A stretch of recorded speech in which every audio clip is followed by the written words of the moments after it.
ನಮಸ್ಕಾರ ಎಲ್ಲರಿಗೂ ಮಕರ ಸಂಕ್ರಾಂತಿಯ ಹಾರ್ದಿಕ ಶುಭಾಶಯಗಳು. ಮತ್ತೊಮ್ಮೆ ನನ್ನ ಯೂಟ್ಯೂಬ್ ಚಾನಲ್ಗೆ ಸ್ವಾಗತ. ಸಂಕ್ರಾಂತಿ ವಿಶೇಷ ಅಂದ್ರೆ ಉತ್ತರ ಕರ್ನಾಟಕದಲ್ಲಿ ಬರ್ತಾರೆ, ಅದನ್ನು ಯಾವ ರೀತಿ ಮಾಡೋದು ಅಂತಂದು ಹೇಳಿಕೊಡೋದಕ್ಕೆ ಬಂದಿದ್ದೀನಿ.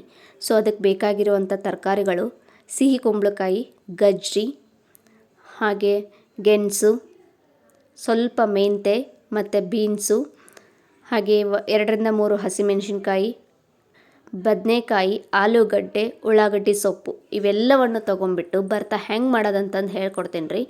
ಮೊದ್ಲಿಗೆ ಇವೆಲ್ಲ ತರಕಾರಿನ ಬೇಯಿಸ್ಕೋಬೇಕ್ರಿ. ಅಂದ್ರೆ ಒಂದು ಕುಕ್ಕರಿಗೆ ಹಾಕೊಂಬಿಟ್ಟು ಎಲ್ಲ ತರಕಾರಿಗಿನ ಸ್ವಲ್ಪ ನೀರು ಹಾಕಿ ಉಪ್ಪು ಮತ್ತು ಎಲ್ಲ ಹಾಕೊಂಬಿಟ್ಟು ಬೇಯಿಸ್ಕೋಬೇಕ್ರಿ. ತರಕಾರಿನೆಲ್ಲನೂ ಒಂದೇ ಕುಕ್ಕರಲ್ಲಿ ಹಾಕಿ ನೋಡಕತ್ತೀರಿ ನೀವೀಗ. ಎಲ್ಲ ತರಕಾರಿನ ಮತ್ತು ಸೊಪ್ಪು ಎಲ್ಲನೂ ಹಾಕೊಂಬಿಟ್ಟು ಕುಕ್ಕರ್ನಾಗ ಇಟ್ಕೊಂಡು ನಾನು ಬೇಯಿಸ್ಕೊತೇನೆ ರೀ. ಮೊದ್ಲು ಎಲ್ಲ ತರಕಾರಿ ಹಾಕೊಂಡ್ಮೇಲೆ ಸ್ವಲ್ಪ ರುಚಿಗೆ ತಕ್ಕಷ್ಟು ಉಪ್ಪು ಹಾಕ್ಕೊಳ್ರಿ. ಬೇಯೋದಕ್ಕೆ ಈಸಿ ಆಗುತ್ತೆ, ಜಲ್ದಿ ಬೇಯ್ತೈತೆ ರೀ. ಹಾಗಾಗಿ ಸೊ ಇದಕ್ಕೆ ಎಷ್ಟು ಬೇಕಷ್ಟು ನೀರು ಹಾಕ್ಕೊಳ್ರಿ. ನನಗೆ ತರಕಾರಿ ಮುಳುಗುವಷ್ಟು ಅಂತಂದ್ರೆ 4 ಗ್ಲಾಸ್ ನೀರು ಹಿಡಿತು. ಹಾಗಾಗಿ 4 ಗ್ಲಾಸ್ ನೀರು ಹಾಕ್ಕೊತಿದ್ದೀನಿ. ಸೊ 4 ಗ್ಲಾಸ್ ನೀರು ಹಾಕ್ಕೊಳ್ಳಿ.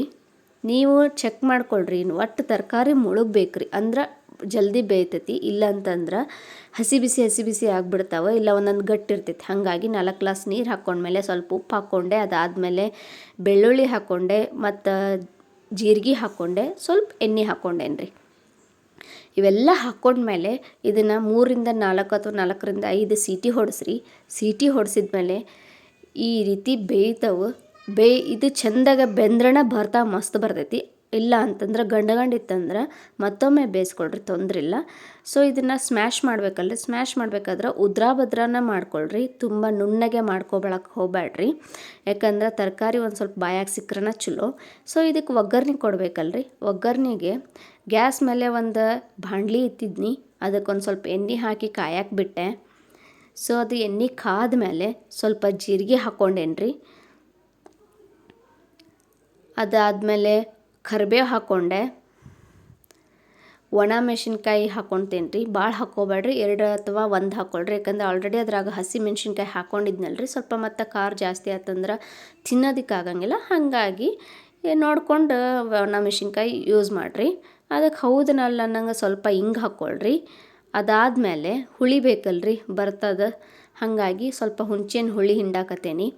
ಹುಣ್ಸೆಹಣ್ಣು ಹುಳಿನ ಎಣ್ಣೆ ಒಳಗೆ ಹಿಂಡಿದಕ್ಕೆ ಸ್ವಲ್ಪ ಹೊಗೆ ಬಂತು. ಹಾಗಾಗಿ ಸ್ವಲ್ಪ ಕ್ಲಿಯರ್ ಕಾಣಿಸಿಲ್ಲ, ತಪ್ಪು ತಿಳ್ಕೊಬೇಡ್ರಿ. ಮತ್ತು ಇದೆಲ್ಲ ಆದಮೇಲೆ ಸಂಕ್ರಾಂತಿ ವಿಶೇಷ ಅಂದರೆ ಎಳ್ಳು ಬೆಲ್ಲ. ಸೊ ನಾ ಬೆಲ್ಲನ ಇದ್ರಾಗ ಹಾಕ್ಕೊಂಡೇನಿ, ಯಾಕಂದರೆ ಹುಳಿ ಒಳಗೆ ಬೆಲ್ಲ ಕರಗ್ತೈತಿ. ಇದಕ್ಕೆ ನಾನು ಸ್ವಲ್ಪ ಮೇಲೆ ಎಳ್ಳು ಹಾಕ್ಕೊತಿದ್ದೀನಿ. ಎಳ್ಳು ಹಾಕ್ಕೊಂಡು ಮಿಕ್ಸ್ ಮಾಡಿಕೊಂಡು ಒಗ್ಗರಣೆಗೆ ಮಿಕ್ಸ್ ಮಾಡೇನ್ರಿ. ಸೊ ಒಗ್ಗರಣೆಗೆ ಮಿಕ್ಸ್ ಮಾಡಿದ್ಮೇಲೆ ಅದಕ್ಕೆ ಮೇಲೆ ಸ್ವಲ್ಪ ಕೊತ್ತಂಬರಿ ಉದುರ್ಸೇನಿ. ಇದನ್ನು ನಾವು ಉತ್ತರ ಕರ್ನಾಟಕದವ್ರು ಯಾವ ರೀತಿ ತಿಂತೇವಂದ್ರೆ ಇದ್ರ ಜೊತೆ ನಾವು ಸಜ್ಜಿ ರೊಟ್ಟಿ, ಎಳ್ಳು ಹೋಳ್ಗೆ, ಕಾಳು ಪಲ್ಯ, ಚಟ್ನಿ ಪುಡಿ ಇವೆಲ್ಲ ತೊಗೊಂಡ್ಬಿಟ್ಟು ತಿನ್ನಾಕತ್ತೀವಿ ಅಂದ್ರೆ ಅದ್ರ ಮಜಾನ ಬೇರೆ ರೀ. ಸೊ ನೀವು ಒಂದ್ಸಲ ಮನ್ಯಾಗ ಟ್ರೈ ಮಾಡಿರಿ, ಹೆಂಗೈತಂತಂದು ಕಮೆಂಟ್ ಬಾಕ್ಸಲ್ಲಿ ತಿಳಿಸಿ. ಹಾಗೆ ಮತ್ತೊಂದು ಹೊಸ ವಿಡಿಯೋದೊಂದಿಗೆ ಬರ್ತೀನಿ. ಅಲ್ಲಿವರೆಗೂ ನನ್ನ ಚಾನಲ್ನ ಲೈಕ್ ಮಾಡಿ, ಶೇರ್ ಮಾಡಿ, ಸಬ್ಸ್ಕ್ರೈಬ್ ಮಾಡಿ. ನಮಸ್ಕಾರ ರೀ ಎಲ್ರಿಗೂ.